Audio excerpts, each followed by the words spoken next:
Sejarah itu Tuhan yang disembah oleh Nabi Ibrahim, disembah oleh Yesus, disembah oleh Musa, oleh Nabi Muhammad, kan sama kan Tuhannya. Jadi apa yang membedakan tuh? Yang membedakan adalah Islam datang terakhir tuh. Karena itu Islam menyimpulkan bahwa yang akan datang mengikuti yang terakhir tuh. Jadi finalnya di Quran seluruh ayat itu. Tetapi simbolisasi tentang Tuhan kita nggak bisa bilang. Coba kita cek Nabi Ibrahim bertuhan siapa tuh? Kan kita nggak bisa cek. Kita mesti andaikan dia bertuhan seperti yang diterangkan oleh Quran. Yesus juga sama. Tapi orang lihat hal yang historis. Yesus itu kedudukannya Nabi atau Tuhan itu. Bagi orang Yahudi, Yesus bukan Tuhan. Bagi orang Kristen, Yesus adalah Tuhan. Tapi kemudian ketuhanan itu dipersoalkan. Mengapa ada konsep Trinitas? Silahkan lihat bagaimana perdebatan teologi di awal abad ke-100 yang menyebabkan ada formulasi tentang Trinity itu. Kan itu debat teologisnya tuh. Saya baca semua itu tuh. Tapi saya tetap menganggap bahwa ya biarkan itu dikendalikan oleh akal manusia yang masih berkembang gitu. Nah, sentimen politik masuk di situ, itu yang saya mau cegah gitu. Kalau saya rumuskan secara filosofi begini. Agama menganggap hanya ada satu ada. Ada yang lain harus dinyatakan tiada. Jadi monoteisme bilang begitu, hanya ada satu ada. Oke, nggak apa-apa, nggak ada soal itu. Tapi bayangin kalau kalimatnya bunyinya begini, hanya boleh ada satu ada, maka ada yang lain harus dilarang ada. Itu menimbulkan problem politik. Kalau kita bisa hanya ada satu ada, oke. Ketauhidan itu muncul dari prinsip itu. Tapi begitu bilang hanya boleh ada satu ada, itu masuk di dalam problem politik. Kenapa yang ada yang lain nggak boleh? Kalau orang ateis, dia bahkan, jadi kalau dibilang begini, orang ateis musuhi Tuhan itu. Ya bagaimana mungkin orang yang nggak punya konsep tentang Tuhan musuhi Tuhan? Kan ngaco kan? Jadi ateis itu dia nggak punya konsep tentang Tuhan. Dia nggak bilang jelek, dia nggak bilang buruk tuh. Ya dia bilang tidak ada itu. Tapi kalau disebut tidak ada, bukan dia gini. Kalau dia tidak ada, itu bisa jatuh pada yang disebut nihilisme.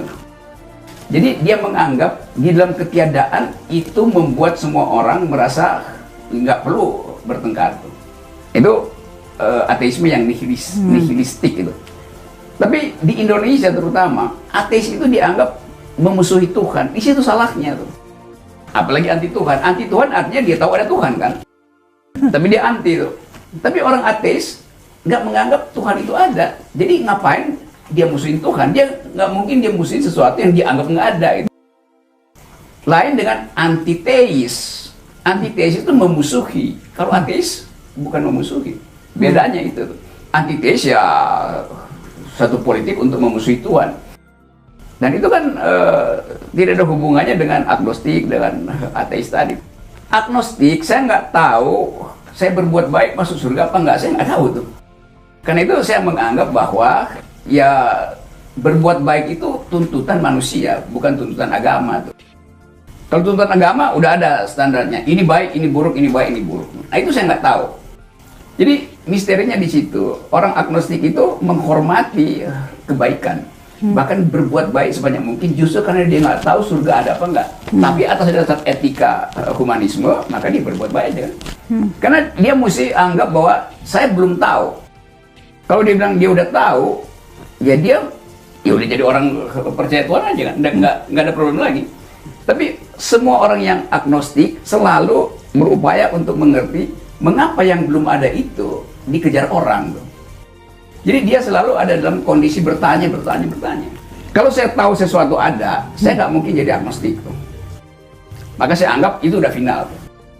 Tetapi saya menduga bahwa orang lain menginginkan saya sudah final. Padahal orang itu kalau saya bicara dia nggak bisa terangin ke saya apa itu final kan. Karena itu supaya aman saya bilang saya tidak final atau belum final gitu. Misalnya begini, ini konsep saya coba bikin lebih teknis ya. Orang debat tentang apakah pluralisme agama itu boleh apa enggak. Kalangan Muslim menganggap bahwa ada yang bilang ya boleh. Karena apa? Karena itu kehidupan bermasyarakat, pluralisme itu. Tidak ada yang final itu. Semua Tuhan benar gitu. Itu kan pandangan pluralisme. Tetapi versi lain di dalam agama Islam menganggap nggak boleh ada pluralisme. Yang boleh ada pluralitas. Kan itu intinya. Jadi nggak bisa misalnya agama lain benar, Islam juga benar, lalu nggak ada semacam eksklusivisme. Padahal agama tumbuh dengan eksklusivitas itu. Maka yang lain itu, eksklusivitas artinya yang lain itu mesti dianggap salah tuh, supaya imannya bersih. Nah, saya hormati itu. Nah, yang ngaco adalah kalau begitu orang masuk di dalam perdebatan politik, doktrin itu juga dibawa, nggak bisa. Di dalam masyarakat demokratis berlakulah prinsip pluralisme itu. Pluralitas itu fakta sejarah bahwa ada pluralitas. Tapi menyebut pluralisme artinya jangan klaim kebenaran. Nah, bagi orang yang beragama, kebenaran mesti diklaim tunggal. Hanya boleh ada satu ada. Ya, kan itu saya ingin bedakan itu. Tapi kan orang ingin dapat kelegaan. Mau tahu poin saya apa gitu. Waktu saya bilang poin saya ada 3 tuh. Tergantung konteksnya apa. Lalu orang bilang kok Anda nggak konsekuen. Lucu konsekuen karena saya bedakan wilayah sakral, wilayah profan, dan wilayah sosiologis. Orang yang bilang semua agama benar, ya itu kan basa-basi diplomasi doang gitu, supaya nggak nyakiti. Padahal kita mesti berani duel argumentasi. Kalau Anda bilang agama Anda benar, ya oke. Mau diargumenkan, nggak perlu diargumenkan. Karena itu konsepnya bukan pluralisme, toleran aja kan.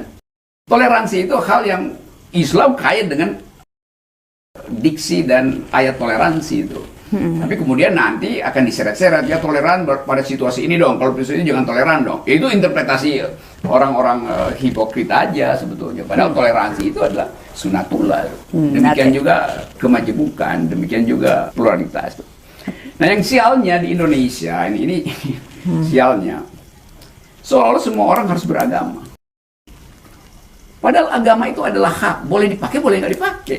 Kan konstitusi kita nggak bilang Anda wajib beragama. Enggak, Anda berhak beragama dan pemerintah negara melindungi hak itu.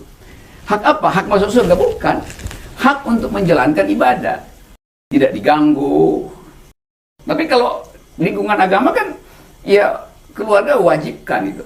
Tapi negara nggak wajibkan. Nah, orang suka nggak paham apa itu hak. Ada yang bawa panadol nggak? Saya mulai pusing ini.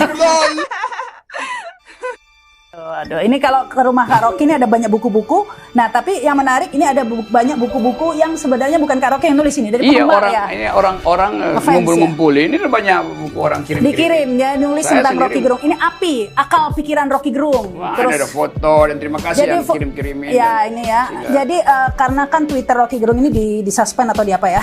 Terus foto-fotonya ada yang penggemar begitu ya, yang dia kumpul-kumpulin dari medsos. Kan di Twitternya dulu saya juga follow, ada puisi. Nah, ini ada menarik ini, ada kumpulan puisi dari Twitter juga ya ini ya? Iya, itu bukan saya tulis, tapi saya nggak punya file. Mungkin di Twitter ada orang yang kumpulin, lalu dia bukukan, dia kirim ke saya. Thank you. Jadi ini untuk obat biar nggak pusing ya. Tadi habis ngobrol berat tadi. Ini saya mau baca ya. Ini kumpulan tweet ya, puisi yang di tweet. Nah, ini banyak sekali nih kumpulannya. Saya tadi sudah sempat baca-baca dan ya. Saya mendengar tuh Kak Rahma. Nah, ini kita bacakan dulu ya. Ini tadi saya pilih ini ya. Ini ditulis tahun 2011. Kita baca dulu ya. 10 tahun lalu. Iya, 10 tahun yang lalu nih dikirim ya. Bukit di depan itu telah berabad diusik gemercik sungai ini. Tapi ia tak ingin runtuh membendungnya. Awan baru saja menyembunyikan sang bulan. Tetapi ia tetap purnama. Karena mereka tak bermusuhan. Ranting kering tak sengaja terinjak, tapi mungkin ia memang menanti patah.